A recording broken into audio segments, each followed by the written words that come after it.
The coronavirus crisis in the U.S. has lifted some economic numbers to some ugly highs. Weekly unemployment claims, for example, have risen to numbers never before seen by the Labor Department. Since businesses began shutting down in mid-March, more than 22 million Americans have filed for claims. But on Monday, a new low, and it takes some explaining.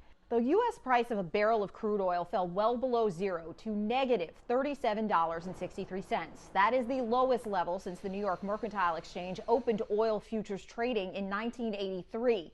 It was by far the worst day in the history of the oil market. The bad news sent stocks down sharply, too.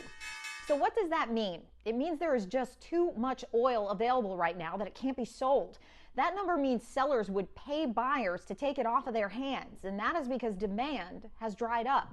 The collapse is mostly because people aren't driving, not just here in the U.S., but around the world, and especially markets that typically have immense demand, like China, which is just emerging from its coronavirus restrictions.